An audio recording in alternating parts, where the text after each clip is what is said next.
داکو ئەم زانیارین بێتر دەربارەی ڤان جڤینان وەربگرن مەبەرەی خوا بدەم باژارێ قامشلۆ ڕۆژاوای کوردستانê niha ji Qamişlo Mehsen Tahir endamê Polîtbûroya Partiya Demokrata Kurdistan Sûriya awayekî zindî wêlgel me be taku em behsa vê mijarê bikin. Mamoste dem baş. Dem baş serçava. Mamoste Mehsen eger tu ji me re behsa civînên van civînên ku li bajarê Qamişlo hatî encamdan li gel partiyên Encumena Niştimaniya Kurdî civînên ku encam dane partiyên ku beşdar bûn we civîn li gel wakin kî bûn? Belê spas ji we re şifa wek biryara Partiya Demokratîk Kurdistan Sûriya û ofîsa mekteb siyasî li Hundirû me ew biryar stan bo hemû Partiya Encumena Niştimanî Kurd em yeka yeka bibînin. Bi rastî jî partiyê me dîtin heta niha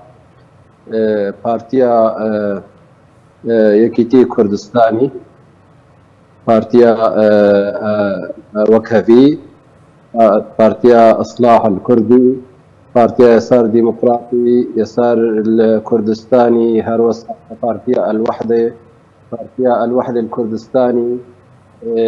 Partiya Pêşeng yani Partiya Taliyê heta niha ev partiyê me dîtine û em ê bi rojê bê de bêguman em ê partiyê mayîn jî em ê bibînin. Mamoste Mehsen eger armanc behsa armancên van civîna bike yani armanc van civînan çi bûn eger behsa hûrguliyên wan civînan bike? Belê ji xwe biryara me ew bû ku em partiyê birayê de encûmenê de bibînin. Ji xwe yek jê wek te anî ziman armanc ew bû ku em hev re li ser rewşa taybet rewşa siyasiya Kurdistana Sûriyê re derbas dibe her wesa rewşa Sûrî giştî diyaloga di navbera Kurdî di navbera encûmenê û partiyên Yekîtiya Niştimanî her wesa rewşa herêmî û rewşa navberdî û bandora wê li ser pirzgirêka Sûrî pirzgirêka taybet pirzgirêka yani meselê Kurd mafê Kurda li Kurdistana Sûrî ermanc ev bûn bêtir em karibin helwesta xwe derbarê va mijara de em bikin yek û wek ji me re hat xuyakirin jî xuya helwesta me gelekî zêdê hebû yanî me û partiyê encûmenê ji xwe em de encûmenê de ne hemû lê helwestê me di derheqa va mijara de gelekî mutetabiq bûn wek hev bûn tibikînekî carna li ber deradî hinek cudayî çê dibin em jî derheqa va mesela de me bêtir rehetî çî bêtir ew partiyê me dît ew gelkî balkêj bûn girma û Partiya Demokratîk Kurdistan ev bangewazî û dîtinê di dov hevrakirine rehetîk bi rastî li wa hevala çêbû wa partiya çêbû û daxwaza wa jî bû ev dîtin berdewam bibin şerojê de bi pêwîstî heye got her wextî helwesta me siyasî hemû aliya de got bê. Min dixwast ez vê pirsê bikim ji xwe min digoyanî ev civînê ku encam dane diho wê tenê ev car bin yan jî wê rojên bên de wên civînê dî jî berdewam bin wan encam dan. Belê ji xwe belê pirseke giring e ji xwe ew manî ziman me got derxwaza wa partiya jî ew bû ku em her wextî têkiliyê me nêzî nêzî em hev bibînin û rewşa Sûrî giştî û rewşa devera Kurdî gotere derbas dibin û ti de aliyê diyalogê de gefê got li Kurdatê li aliyê navdewlet de girêka Sûrî ber va mijara jî pêwîst e wek wa da naskirin wek wa giringiya wê jî em wek du partiya ev dû bibînin û ji xwe me bez jî bo em wê jî bînin ziman tak Amar yanî ev dîtinê di do ew bêguman wê bikevin bin xizmeta berjewendiyê Encûmena Niştimanî Kurdî de نەگۆ جداهی کە ئەمە هەر وەختی جی ئەم تەکەس بکەن تێکلیە خۆش دۆ پارتی ئەم تەوزیف بکەنج بۆ تەطویرە ئەنجومەنە نیشتیمانی کوردی ئەم چەوە کار بن هەڤرا ئەنجومەنی ئەکتیڤ بکەن پێ بخێن سەرکەفتی بێت هەموو وارادە نەمازە ئەو ڕەوشا گوامتێرە دەرباز دەبێن ئەم بەر دیالۆگە کوردی ئەگەر ئەو شەراکەت پێبوو ئەم دەبێ حازر مامۆستا محسن من دخواست پرسێکی بکەم و نهال با کوردی ڕۆژاوای کوردستانی و کوردستانی بگشتیژی مژارە دانوستاندنên کوردیەت نابەرە ئەنجومەنە نیشتیمانیە کوردی لە سووریە و پارتی نێکیتیا نیشتیمانی کوردیدا گەلۆ ئەف دانوستاندن بەر بە کورڤەت چن بەێ ئەv پرسێکە هەر وەختی تێکردن پرسێکی گرنگی ملەتێمە بڕاستی vê pirsê janibê ev diyalog heta Kurdê tekiliye bi rastî jî em bêjin diyalog heta niha berdewam e li gav avêt me di vî warî de mesela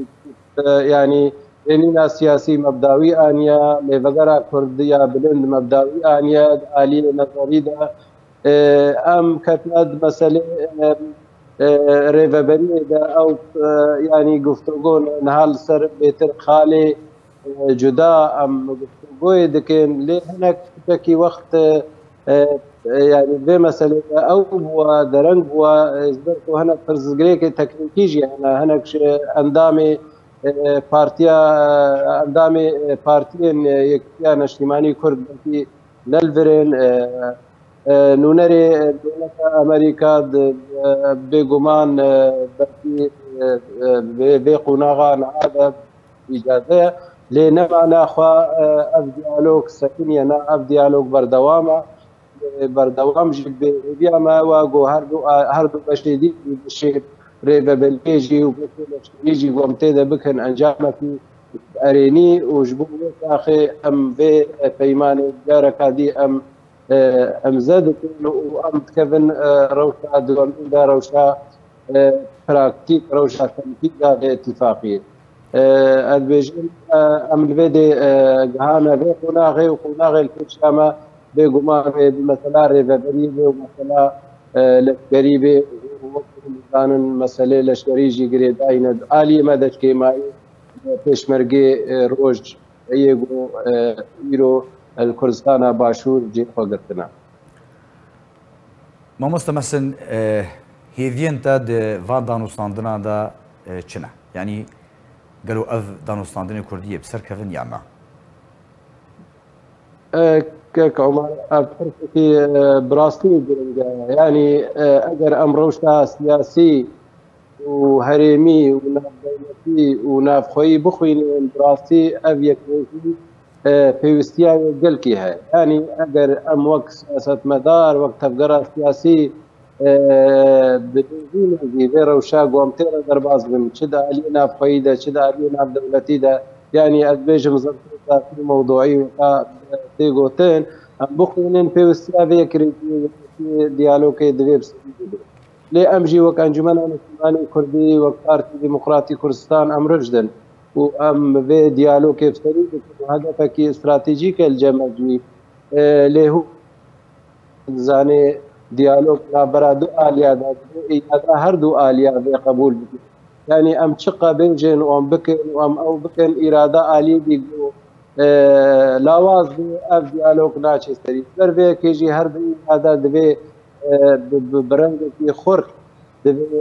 hevgirtî bin heta em karibin vê diyalogê bigirtin dixwazim carkî dî bibêjim hevalê Amer yanî eger diyaloga Kurdî nebe eger yekrêjiya tevgera siyasî Kurdî li Kurdistana Sûrî çê nebe bawerke wê bi dehê sala wê mafê gelê Kurd qediya milletê me wê paş kevê firsetek dî dijmera ne